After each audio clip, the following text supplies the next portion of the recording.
Welcome to the Total Soccer Show World Cup Daily, coming at you from our Los Angeles headquarters. Argentina won, and they weren't understated. Messi Does Dallas was a movie that was X-rated. Erling Haaland's performance was also obscene as his brace dampened the Senegalese dream.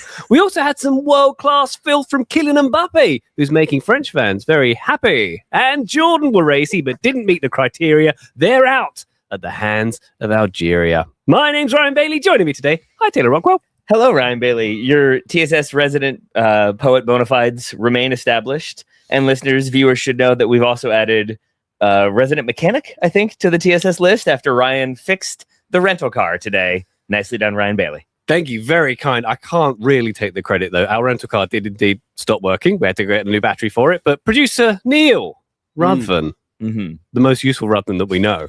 It's a low bar, to be fair.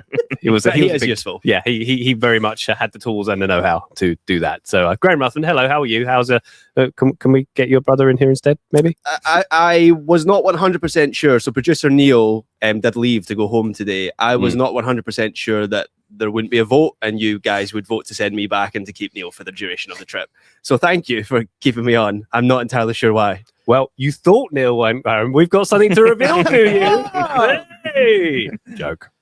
Joe Larry, how are you? Oh, I'm great. Graham, I'm happy to use the pronunciation that Ryan used, that we still have you here. Thank you. You are the Ruthven for the Total Soccer Show, with respect to Neil, who was very helpful while he was here. We all know that happy rhymes with Mbappe. Oh, of course. We do now. That's just how rhyming works, Joe. Yeah, that right? would make the rules. The thing is, happy and Mbappe does actually rhyme. You just added the flourish because you wanted to. Well, I went for Mbappe the wrong way, and then I had to finish the rhyme the correct way, Graham. Right, That makes sense in my head. It did. But here we are. There was some logic, at least. Some. That's very much my MO, some logic. I do like to employ some occasionally. There we go. Plenty of games to talk about today. But before we get there, patreon.com/Total Soccer Show. It's the very best way to support this here endeavor. We like everybody who does so. We love everybody who does so, in fact. I'm going to upgrade we've got bonus podcasts, bonus videos, and access to our Discord server on there. Patreon.com/Total Soccer Show. Thank you to everybody who supports us via that medium. And as a reminder, we are streaming after all these World Cup group stage days on our YouTube channel. You can check us out there, watch the videos in perpetuity afterwards as well. Link in the show notes to check all that goodness out. Let's start, shall we? In Dallas. I was pleased with Messi Does Dallas, by the way. Just saying. That was very good. Thank you very much. Tell. Yeah. Argentina 2, Austria 0. A brace from the aforementioned Leo Messi. Still at his peak, it seems, is Leo Messi. Apart from the bit where he missed a penalty. We can talk about that later. He turns 39 on Wednesday, does Leo Messi. He is now the all-time top goal scorer in World Cup history with 18 goals. 12 of his 18 World Cup goals came after turning 35 years old. And as a reminder, in 2016, he retired from international soccer. So he's had quite the ride, has Leo Messi. Remember that World Cup when he played under Diego Maradona? That was the time, huh? Oh, Diego 2010. Maradona. 2 watches, Diego Maradona. Do you remember he had 2 watches on because he needed to have both time zones? I remember a lot of bizarre behavior about Diego Maradona. Yes. That wasn't the zenith, was it? Sure wasn't. Yeah. I think the plexiglass in 2018 was probably the high point.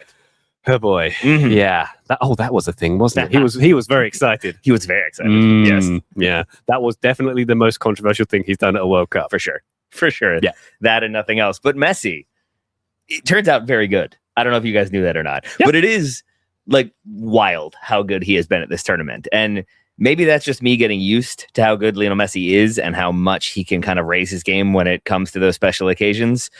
But watching him in this tournament has been like a truly just enjoyable, wonderful, heartwarming experience to see a player who is still at the peak of their powers, despite being like maybe physically past their prime. But some of the stuff he can still do is just next level. And then, you know, not breaking any ground here, but like as he has aged, I think he has had to adjust his game a little bit. And I think he's found new ways to be even more dangerous. And I think this game was a prime example of that. That first goal is him just recognizing the game state, recognizing what Austria have to do defensively, and recognizing that the people who are tracking him are going to have to drop even deeper to deal with the developing attack. So he just slows up his run, waits a second, and then pounces when there's an opportunity. It's a great dummy by Matias Almada, and he's just there for the finish. But that little bit of awareness, that next level kind of game read is just something that you really can't coach. It just takes the experience and talent he has, and there it was today. I do love, sorry, Graham, that Matias Almeida and Thiago Almada just had a baby, and it's Matias Almada, and he plays for Argentina. It makes me so happy. The chemistry on that goal, unbelievable. Graham, I cut you off. No, I was just going to say, like on that first goal, it's just remarkable how Messi ends up in that position right at the penalty spot for that cutback so many times, and nobody tracks him. And I guess it must be more difficult than it looks because he does it over and over again. That is the Messi goal, complete with that sort of swept left-footed finish, like guided finish into the corner.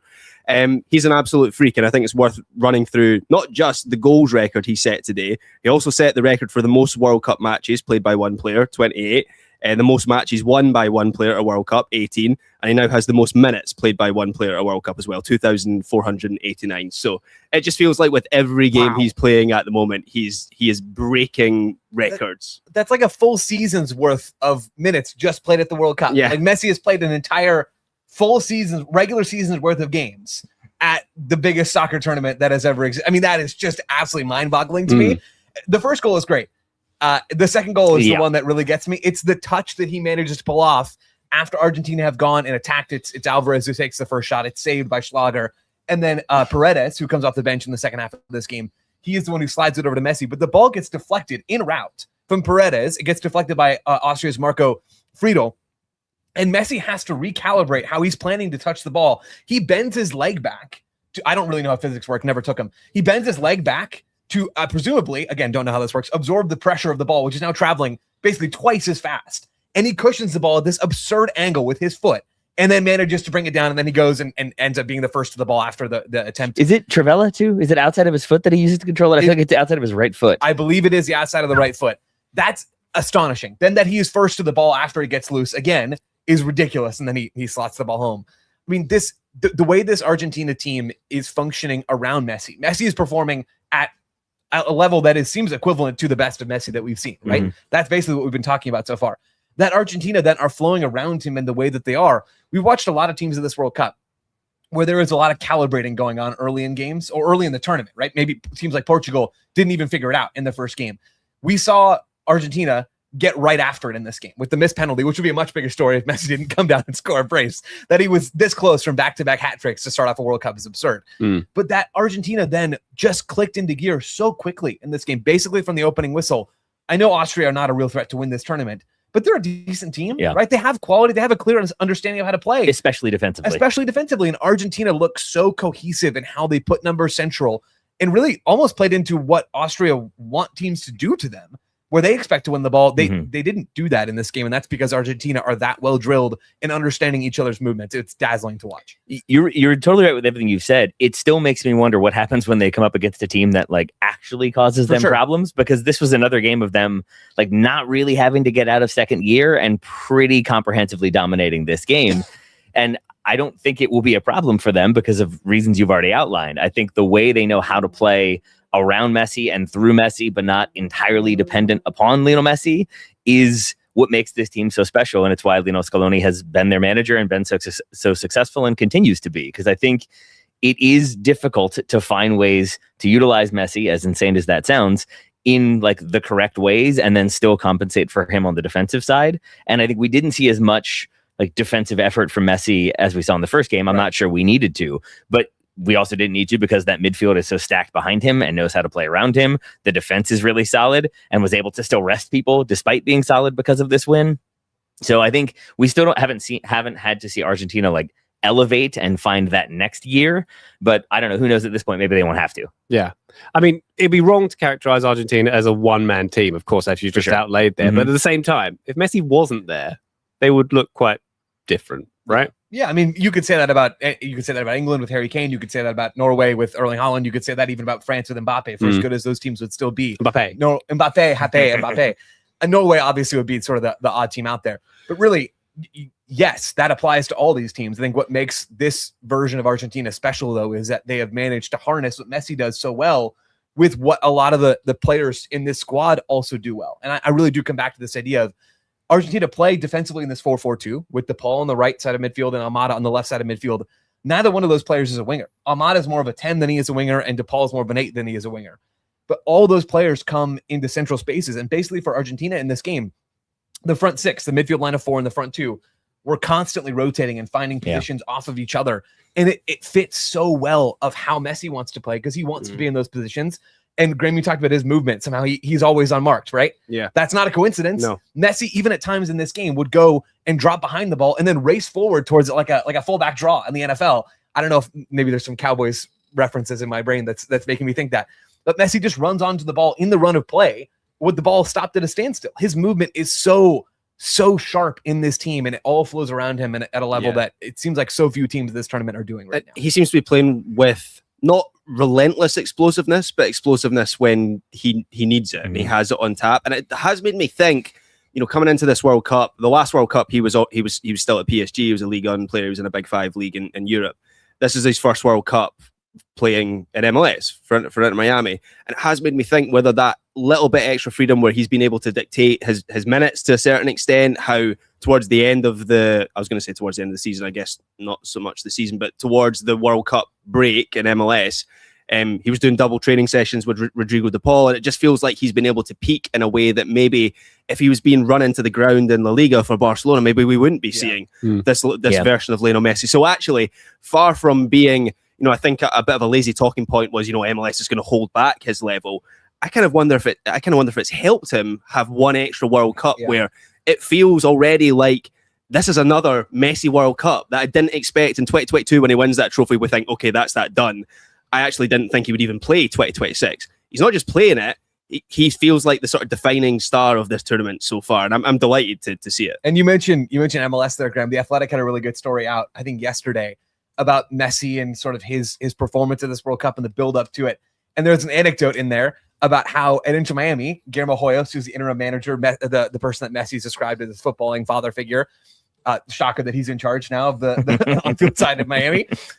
They started doing Miami this training, like almost league season, and they call it the Superliga, apparently. And there are, I think, and I don't know how many teams there are, but the veteran players get to be the captains, and they get to pick players, and apparently you can trade players and all these things.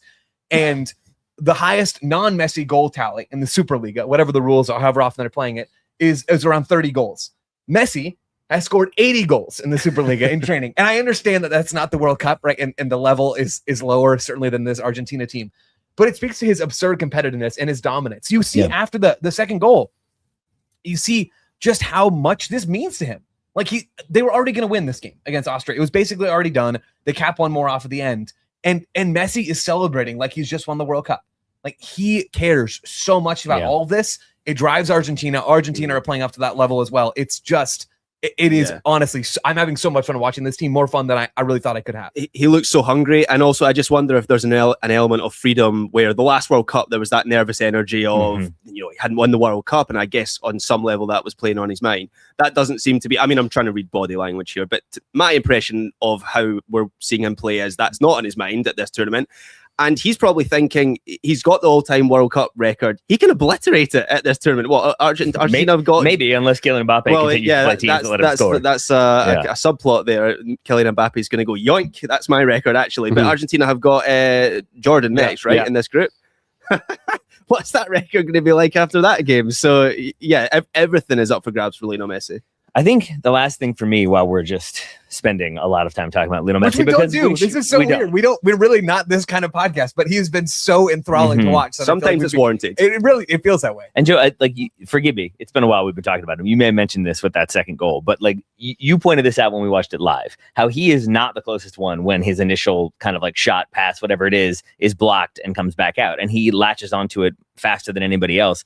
And he has such an eye for weakness, is the only way I can put it, that once he gets into that kind of speed and that control, and he's somehow running at full speed while also still shaping to shoot the entire time. I don't know how he does it. I assume it's the low center of gravity, but the way he can just turn a dribble that doesn't seem threatening into a really clinical shot is next level, and not something I think anybody else can truly do at that level, and maybe ever will be able to do. I don't know. It feels like we're watching one of a kind, and we're very fortunate to do so, which is my way of saying that in talking about this entire team, I'm going to say that they're like John Wick, in that you have to have Keanu Reeves. Keanu Reeves is the star of those movies, but you need a good supporting cast. You need a bunch of other good set pieces around him. And I feel like that's what this Argentina team is. It's John Wick as Lionel Messi, and then it's I'm not really sure who Ian McShane is. Probably Rodrigo de Paul. So then if you take John Wick out of it, it doesn't really work. I'm thinking of like a Jason Bourne. Like, remember they tried to do the Jeremy Renner Bourne movies? It didn't really work. Is that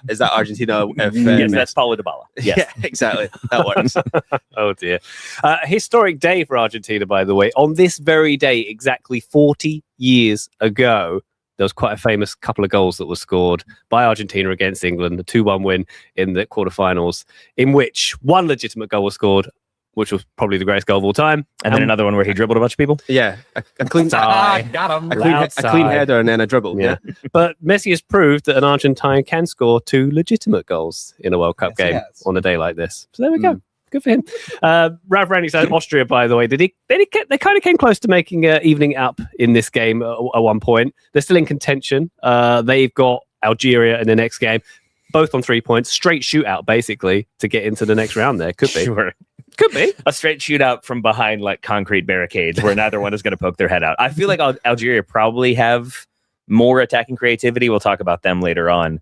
But that game could very well be a defensive kind of stodgy affair with maybe a lot of set piece attacking and defending. Rub those hands together, my friend. Yeah, I mean, obviously this game was always going to be difficult for Austria. Still, I was disappointed with them in this match and how few risks they took with the ball. I think when we were speaking at the end of yesterday's episode, I kind of characterized Rangnick ball as, high energy, and I think I said high risk, which tends to be, sort of Red Bull soccer. And the number of times Austria, I just felt, and look, there's a personnel problem for them here where they just don't have the top end talent at the top of the field to really impact. Certainly a team like Argentina, who I think manage games excellently. Like we've talked about Messi and their attacking quality, but the way they manage games is maybe the thing actually that gets them through knockout fixtures, as we saw at the last World Cup. But yeah, the number of times I just felt like there was an opportunity for Austria, to punch a pass forward, or even just get a cross into the box, and they would recycle possession, and it just never really led to anything. So I was looking forward to seeing Austria at this tournament. I thought they were interesting and exciting at the Euros a couple of years ago, and I've been disappointed. I've been underwhelmed by them so far. So they've got one game left to rectify that against in a winnable game against a beatable opponent. So I'm hopeful we'll see something a little bit better in that match. There we go. All right, let's take a quick break. When we come back, we'll talk about Norway's win over Senegal. Do join us then. Joe, you forgot to talk about how Matias Almeida fits into this team. But it's fine. It's fine. It would be electric, to be very clear. I would love to see what that looks like. Where is he now, Matias Almeida? Oh, I read that recently and somewhere. I forgot. Nice, I believe. Oh, everybody's at Nice. Stream Squadron, if you could let us know where Matias Almeida is coaching now, that would be delightful. Or I could use the internet that's sitting on my laptop, but I'm not going to. I'm trying to think. I'm sure it was Sevilla recently, I put that but it's in the not newsletter. anymore, right? That's not Sevilla. I feel like you should be at PAOK. If only we all had devices that could tell us this. I can't do it, Okay. Street Squadron challenge for you. No context anywhere. We're going to ask you to put down your favorite Will Ferrell movie into the comments, into the Discord, into our socials. We watched Talladega Nights last night as a group. It was delightful. Joe for the first time. Joe for the first time. Save me, Tom Cruise. Save me, Oprah Winfrey. That's good. Did you? Will you admit that you like those tiny little thin pancakes? Tiny thin. Oh, he may not. He missed that part. I think I missed the first part. You did. Joe missed it. I was editing the show. I edited the show. By the way, sorry, this is not that interesting. I completely did it wrong, so I had to start over. I forgot to noise reduce every single track. Oh wow! So there was a lot of background noise, so we reset that, and so I did miss the opening few scenes. But just like a lot of the good stuff is the first sort of 45 minutes. Oh, I love the crepe Suzette. So we'll need to rewatch it tonight. Agreed. Talladega Night. I thought we were doing Step Brothers tonight. Night two. Oh, it could be Step Brothers tonight. Anyway, Stream Squadron, get on it. We'll see you in a bit. We'll come back into the show now. Total Soccer Show, welcome back to World Cup Daily. We go now to Norway 3, Senegal 2. Marcus Pedersen with the opener, and then a brace from old Erling Braut Haaland. Hey, he's getting in on the action, isn't he? Ismail Assar with a brace in this one, but obviously not enough to get a meaningful result for Senegal here. Norway are through with France. We'll get to them later as well. Senegal yet to register a point. Scrappy-ish first half, I'd say, Graham. Things got going a bit after the break and towards the end of this game as well. But yeah. Haaland's doing it again. Yeah, I don't know whether I was kind of influenced by how this this match finished, which was quite chaotic. But on balance, I thought this was a really entertaining game, and the sort of game we had anticipated. Well, by the end, it was sort of the game we'd anticipated before kickoff, which was a back and forth game with both teams strongest in quick transition. And there were certainly periods towards the end, which I referenced there, when it was very open, and it was that sort of game. Obviously, Norway had control in the scoreline by that point, so it maybe never had like the true jeopardy we perhaps expected before kickoff. But yeah, I thought it became quite a chaotic game that strangely didn't have the highest quality level, certainly in the case of Senegal's defensive play, which was ragged to say the least in the first half. But yeah, very watchable on the whole. Obviously, Haaland is watchable in every game that he plays, but on the whole, I thought Norway's attack and transition was absolutely frightening. And we kind of raised the question, Taylor, I think maybe you agreed with me with like, there's a trend heading into World Cup and major tournaments of dark horses underwhelming. And it was sort of like a hunch thing. It was anecdotal, but I don't have that fear with Norway anymore. They are a problem at this tournament for whoever they face. Yeah, and to go further with that, I was saying on last night's show, like I was wondering if this might be a game, or maybe I didn't say it on the show, maybe I said it afterwards to you all. But either way, heading into this game, my question was, we've seen teams that haven't been at World Cups in a while, or this is their first World Cup ever, and it seems like on occasion they are, if not overawed by the situation, at the very least not used to that level of pressure and scrutiny and supporters and everything else. And some teams have sort of failed to like raise their game or rise to the occasion. And I was wondering if this Norway team, with that little bit of expectation on them, meeting a Senegal team that are so experienced and have played so many games together and have come through so much, especially at AFCON, I was wondering if this might be a scenario where we see Norway kind of stall out a little bit and Senegal play their game and look comfortable. And if anything, the opposite was true, at least for maybe the first 50 to 60 minutes, in which it was Senegal making like unforced errors. Kalidou Koulibaly makes, I think, 3 in this game, a few leading directly to goals, getting subbed out early. And for him being one of their more like veteran players and veteran defenders at that was very unexpected. There were loose touches, loose passes. It just was not the game I was expecting from Senegal until the end, when they did kind of turn it on and really press for something. And by contrast, I thought Norway looked composed, confident, even when they lose one of their starting fullbacks really early on. Ryerson has to come out, and it's Pedersen who comes in and scores the goal. And they looked like they weren't really missing a beat. That attack looked incredibly strong, and especially in transition. Yeah. I'm not sure how you stop that team. Yeah, you wouldn't think this would be the kind of game where Yakety Sack should be playing in the background, but there definitely was a bit of that. We've kind of done the Senegal a bit. Just to really underscore it, though, they really give Pedersen the first goal, where it's not only the turnover from Koulibaly, who just is not aware of his surroundings. It's also Mendy, who ends up coming out of this game with an injury in the second half. Oh, yeah. He does not cover himself in glory on that save attempt, and it's 1-0 to Norway. Then Senegal in the second half have other issues. They turn the ball over, and that leads to Haaland's first goal, and there's poor marking in the box on Haaland's second goal. You have to make mistakes for the opposition to score goals in 99% of goals that are scored. But Senegal made life way too easy for Norway in this game. I will say, though, on the Norway front, I was impressed with the ceiling that they hit in this game. They clearly are a team to fear. When you look at Haaland and Odegaard and what those players can do in transition, you look at some of their ability on set pieces as well. I liked early in this game, we saw Sorloth a little bit more engaged, and there were some combination plays in transition where they looked good. They also, though Norway showed that when they were forced to have the ball, which they were for a bit of this game when Senegal defended deeper, I thought they looked really, really slow and ineffective in their possession play. And it took them being able to go and capitalize on a mistake or to go and attack in transition for them to be a threat. Now, that's pretty good. It's still a really, really dangerous weapon to have in the arsenal. But I didn't think this was a particularly well-played game from either side. Norway's mistakes were just a bit less costly, even if I still think they're a good team. That's, like I said, going to need to be feared as this tournament continues. Yeah, definitely so. By the way, fun Haaland stat for you. After 2 games in this competition, Haaland has scored twice as many goals as any other Norway player in World Cup history. He's got 4. Wow. It's not bad. Did his dad start out sitting next to Infantino, or did that happen over the course of the game? I'd like to think that it was like, you're only 2 people in the theater, and then they looked over and there's like some sparks flying, and then they moved closer. Yeah, that was it. It's he was sitting next to Roy Keane, but he slowly moved further and further away. I like Joe's romantic comedy idea of Infantino and Alfinga Haaland. The other player I want to spotlight for a moment for Norway was Martin Odegaard, who I don't remember having a particularly strong first game for Norway. I thought he was like trying to get involved, but maybe not as involved as I expected him to be, given his talent and ability and importance to this team.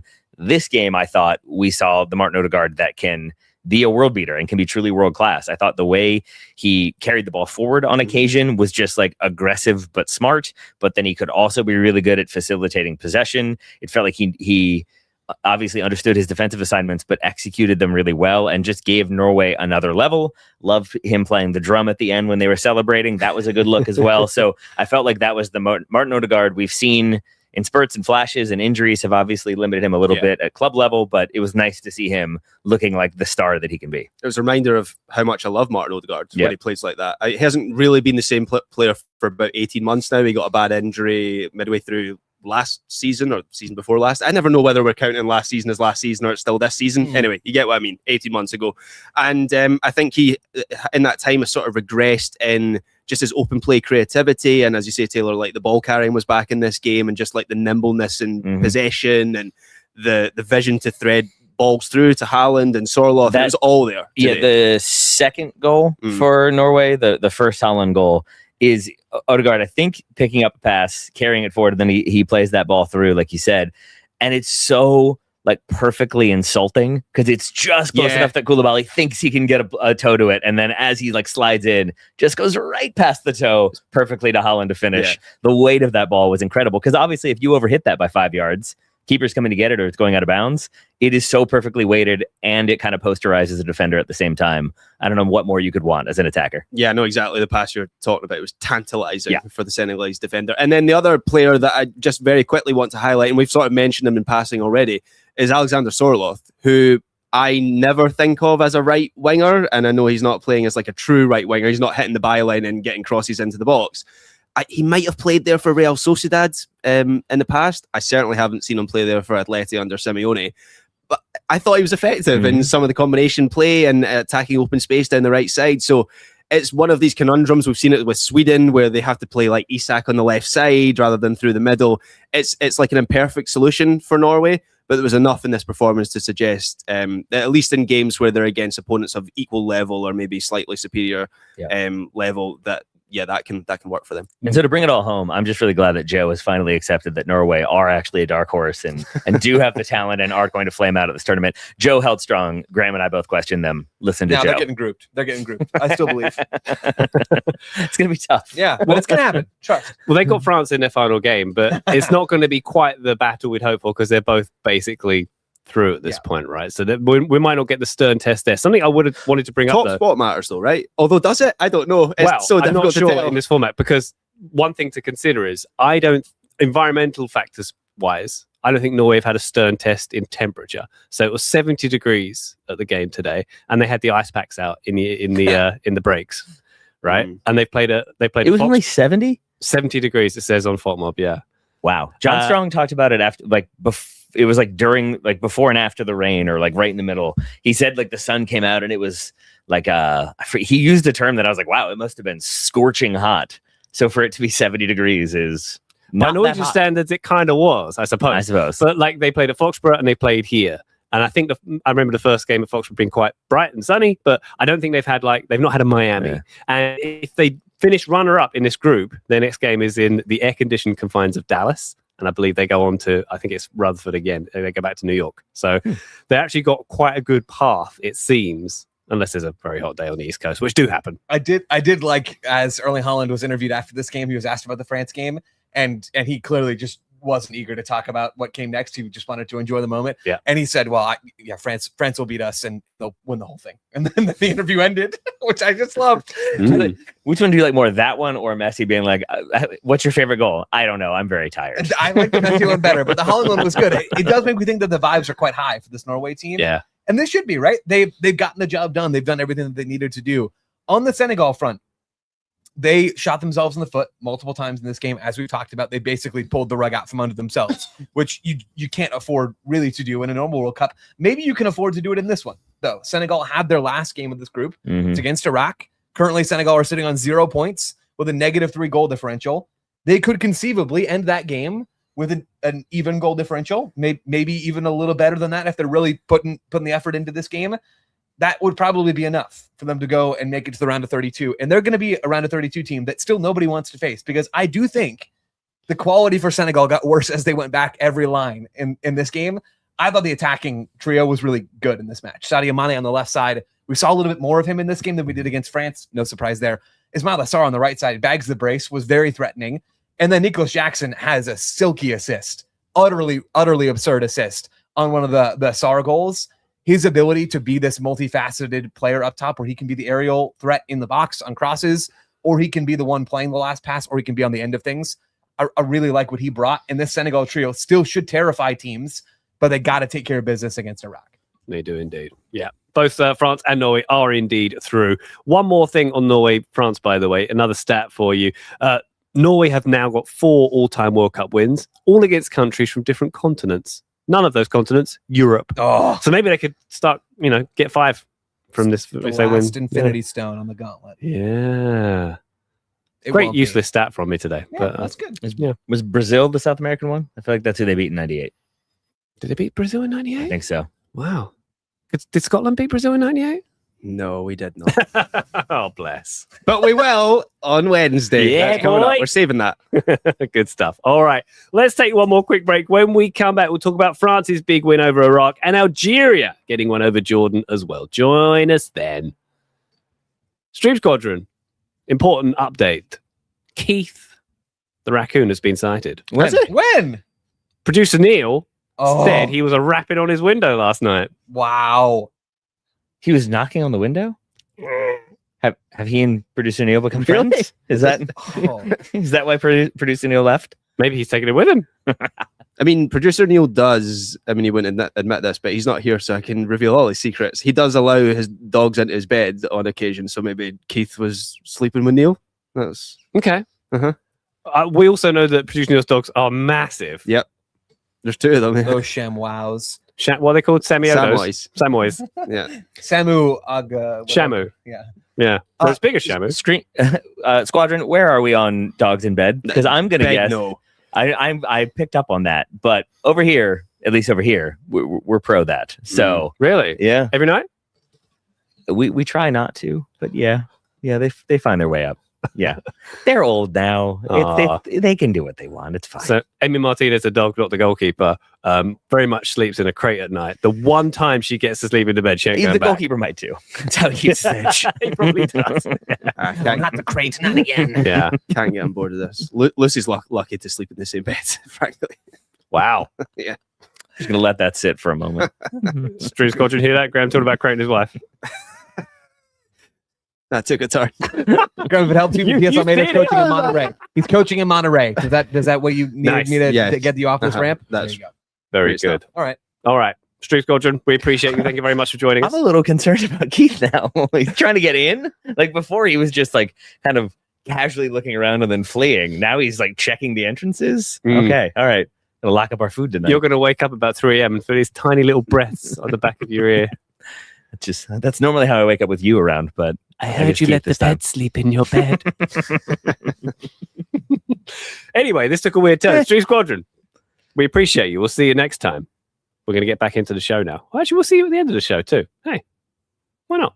We'll hang. Anyway, here we go. Noisy.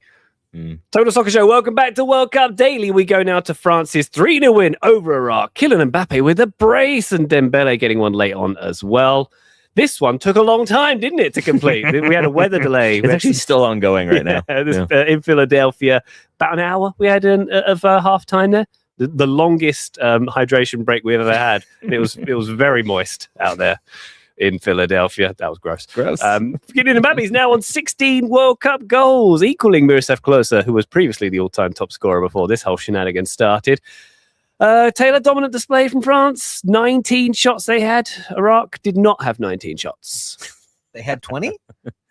They did not. I thought that this was a very dominant display from France, even as they maybe didn't score as many as some of us hoped they might. I'll let Ryan decide if he wants to talk about that.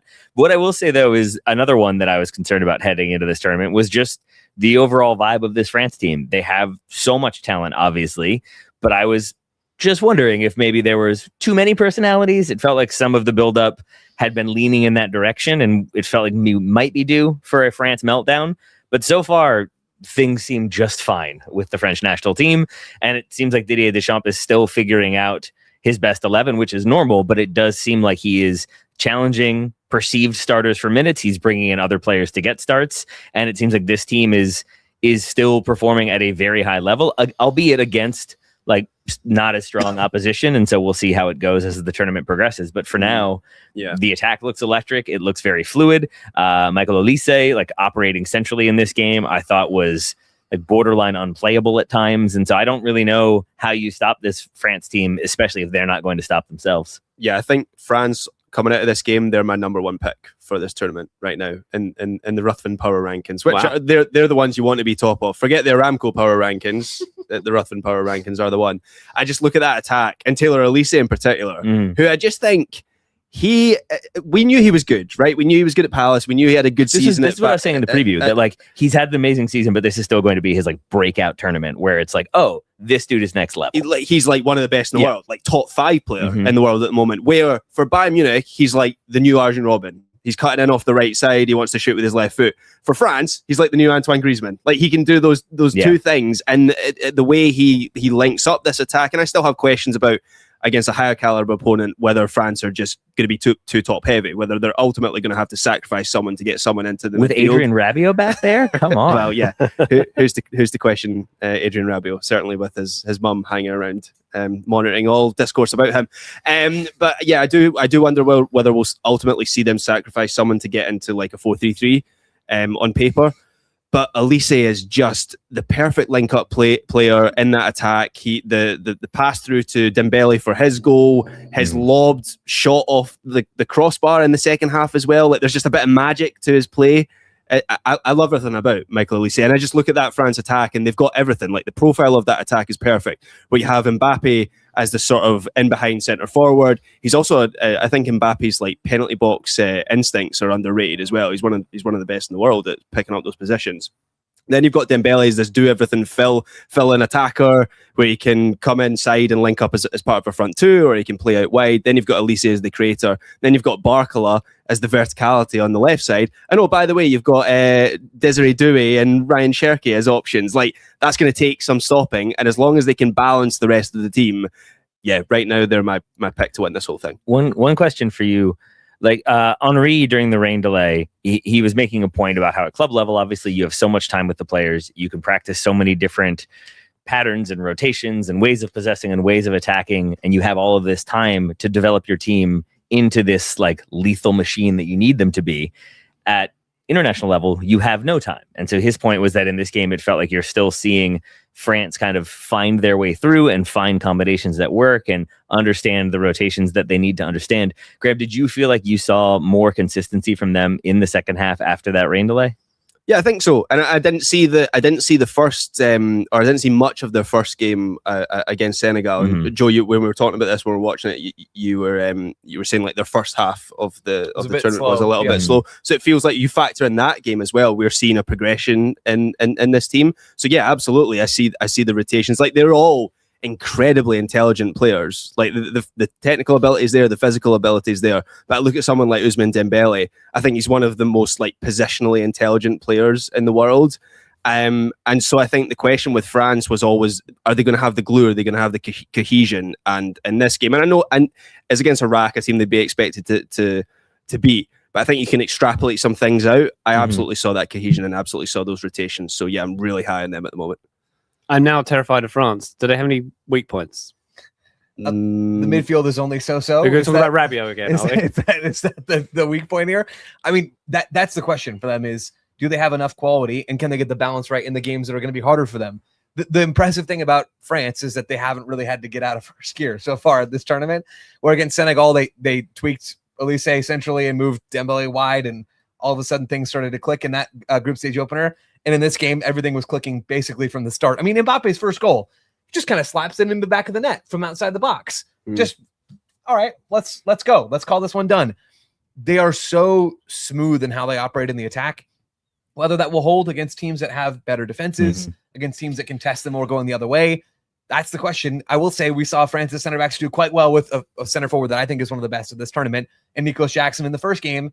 They're not going to see a whole lot of better number 9s than Jackson this summer. I mean, it's going to be difficult for teams to beat France, but that's also not news. I think the real story for this team so far is that it does seem like the attacking recipe is like Deschamps has figured it out. Whether it's Doué or Barcola on the left, honestly, I can't say I care very much. I think Barcola is a little bit more of a straight line player, and maybe that helps them a bit.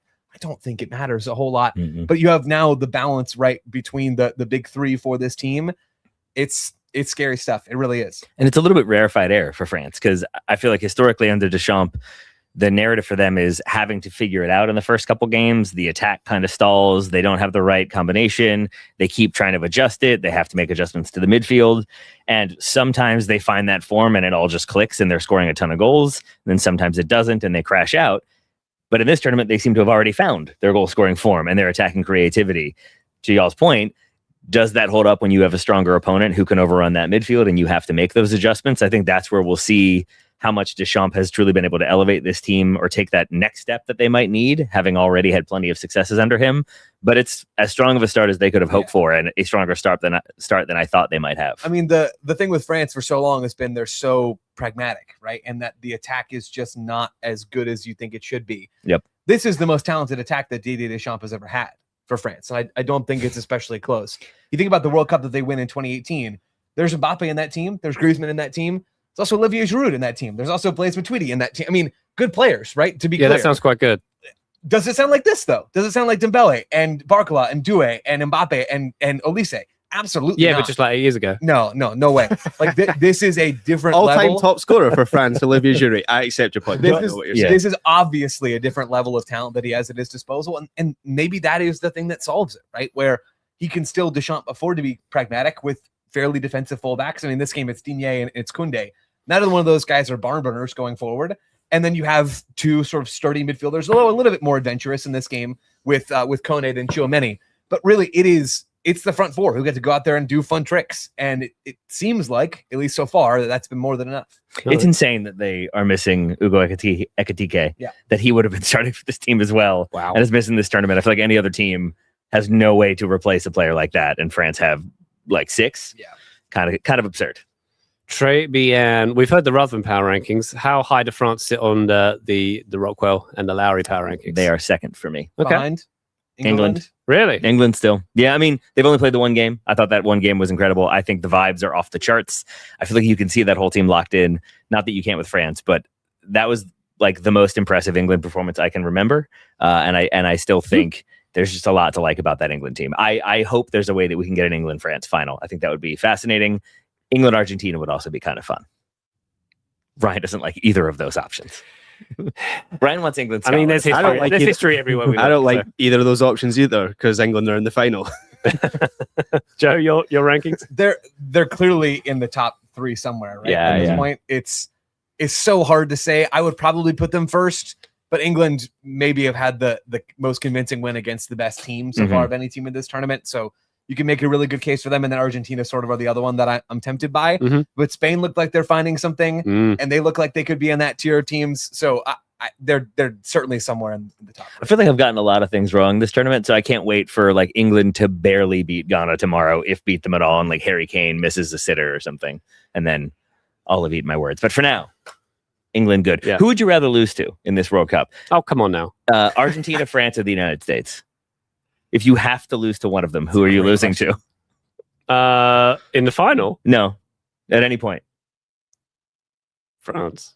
Just because they're the best ones. Just because they're the best Okay, ones. yeah, that's a good answer. And you've already done it recently. And yeah, we're really good at it. That feels selfish to me. No, I'm well, yeah, a little bit. A little bit, right? Yeah, a little. You don't want 2 of your co-hosts to be happy. No, it's we get it. You know, it's fine. We're couch people. You're a chairperson. We understand. There's a divide between us. You put the Americans on the couch, put the Brits on the end. We understand how this goes. Interesting. They figured it out. Greg. Oh, no. Oh, no. Oh no! This is Awkward. bad. This is bad. Let's move on quickly. Let's talk about Algeria 2, Jordan You're my 1. favorite couch person, Joe. Thanks, Taylor. You're my favorite couch person. You're much better than the chair people. Yeah. Graham, the couch people are talking. Shall we move on? Yes, let's do that. Okay. Algeria 2, Jordan 1. Ryan's favorite couch person, JD Vance. Go ahead, Ryan. Too much? All right. Comeback win for Algeria. Jordan's debut World Cup campaign is over after 2 defeats. What do we make of this one, Taylor? Algeria looking reasonably good? I think so. I think the changes they made in the second half, I think, obviously were the difference maker. They're able to get back into the game. They're able to get the win.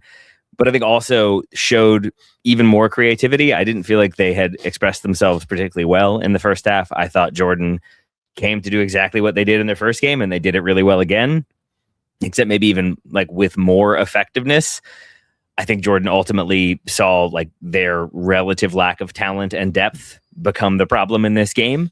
But I thought Algeria, by contrast, brought in like smart players, made smart adjustments, and I think ended up getting the win because of those changes. And that's, again, what you need in a World Cup. It's what you need in a knockout competition to kind of build on performances, have that growth, figure out some approaches that work, and then figure out some changes that can give you other looks that then give you those wins. Yeah, it didn't seem like it should have had to have been quite as gritty of a win for Algeria as it was, but it was quite a gritty win where both of their goals come from set pieces.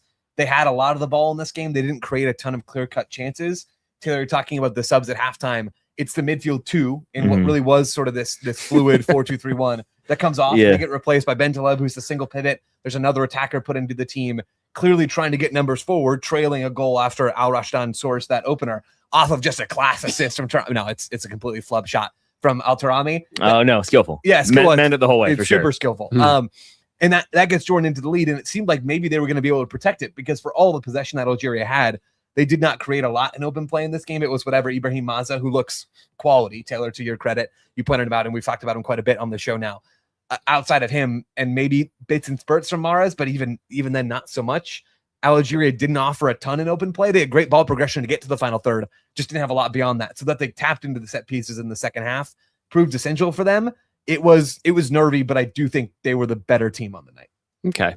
And do we we establish that we fancy Austria over them in the final game? I don't really have a great sense, to be totally honest. I think both teams are relatively even. I mean, some of the work that Algeria did to progress the ball into the final third was classy in this game against a pretty deep 5-4-1 Jordan block. I know there's not a ton of talent in that Jordan team with respect to them. Algeria had the talent advantage, especially when you think about Ait Nouri on that left side and Maza drifting over there. There's some juice in there.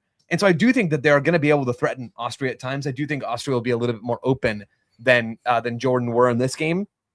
I think obviously a draw would play quite nicely for both of those teams. I don't know exactly how that's going to factor into proceedings, but I do imagine that would inform how managers would set up. They're both on 3 points right now. If they were to draw, they'd both be on 4. 4 points will be enough to get you through as a third place team, 99.9% likelihood. So you would feel pretty good about that regardless of which side you were on. Yeah, fair enough. Good. All right, there we go. One more for me. I just wanted to commiserate with Jordanian supporters, the millions that are watching this, I'm sure. Just that, I think this was another game in which they came so close and weren't able to get a point. But I think they did themselves proud. They did their national team proud, their country proud. I think the effort and just heart were so tremendous in both performances. And as I said, I think it's a game where their lack of talent across the board was on display. Joe and I talked about this, but a thing you have to be able to do in games like that, especially when they were up 1-0, is sort of just rest momentum back a little bit and have moments where you can sort of kill the other team's rhythm or slow things down or build your own attack or keep the ball a little bit. And they just could not do that, especially in the final third. There was no real way for them to string together 15 passes and make everybody kind of drop back for Algeria and have to kind of defend resolutely and then try to build from there. I think Algeria kept getting the ball back and kept being able to kind of go at that defense.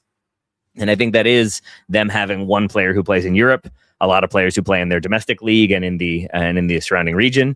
But I think if nothing else, this has to be a sort of moment to grow, a moment for that program to continue to develop. To have scored 2 goals in their first World Cup is no small feat, and they still have another game to go. It's going to be a difficult one, but I think it still is a remarkable achievement for a country that's only been here, never before. Yep. It's Iraq only qualified once. So I hope that this is an opportunity for that program to build and for them to get stronger and be back even better next time. Very good. Well said, Taylor. Thank you very much. All right. So we look ahead to Tuesday's games. We kick off at 1 Eastern, 10 Pacific with Portugal taking on Uzbekistan. Then following that, we've got England 4, Ghana 0. Panama taking on Croatia after Spoken like that. a real chairperson. I'm not very good at predicting scores, as my form today with the France game dictates. I had some financial interest in a score that didn't happen. That's the story for another time. And Colombia, DR Congo, rounding out the games for tomorrow. So we've got Cristiano Ronaldo in action early doors, and then, of course, England getting a win. He plays for Portugal? There was such little coverage. I had no idea. I am very much looking forward to that Portugal game. It feels like Uzbekistan will pose similar problems to what the good doctor posed to them in the first round of games for Portugal. Surely there are going to have to be structural changes from Roberto Martinez. What those are and how effective they'll be, we're going to find out. But huge. I mean, is this not the biggest spotlight that will be on any player at least the group stage of this tournament? It feels like all the spotlight is going to be on Ronaldo. We talked about after the first game that seemed a bit foolish because he was being let down in large part by the lack of structure around him. But everybody is going to be watching this game. All of the stars have performed and entertained us greatly. And a lot of the big teams in the second round of games have actually rounded into form as well. I am very, very much looking forward to that Portugal-Uzbekistan game. How's it going to go, Joe? The same. The same. I'm going to tell you right now, Roberto Martinez will not change anything about this team. He's incapable of doing it. So there we go. Book it. So we're going to have the donut of death again? Yeah, we'll see it again. Death donut. Yeah. You never want that. You never want that. That would be stunning. I mean, I believe you, and there is precedent for that, but that team was so non-functional. I don't know how you don't make changes to make them more functional. I think the problem is there is one big chance that probably does, or change that probably does help with that. And maybe that is Ronaldo. And I can't see ever sitting him with this coach and this team. So I don't really know how they become functional, but if they don't, that would be shocking. Yeah, I mean, I guess, Bruno Fernandes as a player, I feel like has the conviction in his own ability and ego, I guess, to just take like a grip of the game, regardless of what Martinez is sort of instructing. And so that could happen. Like Fernandes could just dominate this game against an inferior opponent compared to Portugal. And that's how they sort of get through. I don't anticipate any like major structural changes because this is the way Portugal have been for a while under Martinez and through qualifying. So that's the way I see it going. And then England against Ghana is going to be interesting to see if they can repeat their form that we saw. Unfortunately, impressive form against Croatia. And Ryan, you're going to be watching that. You're not going to be a chairperson for that game. You are going to be at the Sphere Pub or whatever it's called. The Sphere Pub, yes. The thing with the giant screen that was in the Wrexham documentary. I'm going to go watch it there. Yeah, looking forward to it. Maybe I'll do a video for patreon.com/Total Soccer Show. DR Congo, Colombia, that also feels like it's going to be agreed. That'll be fun. A very fun game for lots of different reasons. Both teams were interesting in different ways in their first games. I think that's going to be fun too. Marvelous. Lots to look forward to tomorrow. That is World Cup Daily, another one in the bag. Taylor Rockwell, thank you very much indeed for your contribution, sir. You're welcome. And also Panama and Croatia are playing. Accurate. Correct. Yep. Well covered. Joe, Larry, thank you very much. And for foiling mine and Graham's plan to have you on the couch and have you believe you've got independence on the couch and have you celebrate freedom on the couch despite most other pieces of furniture also having freedom in the world. Right. Congratulations. What I heard is congrats on 250 years. That's all I heard. Mm-hmm. You're welcome. You're welcome. We beat you twice. Yeah. And then also every time in the World Cup. You're reflecting Portugal algae in it. Years. That's cute, isn't it, Ryan? I know. Yeah. Whenever you guys decide to get independence, let us know. Nice one. Whenever you stop voting to be subservient, we'll have a chat. 1 point for the count. Oh, I'm already dead. You can stop now. Graham Ruthven, thank you very much. Thank you, Ryan Bailey. Listener, thank you very much for joining us on this one. We'll be back on the feed very shortly indeed. But for now, bye. Oh, that was delightful. There we go. That a lot. That was Thanks, Dream Squadron. We love you. Be well. We'll see you tomorrow. Tell us about your couches. Unless you're JD.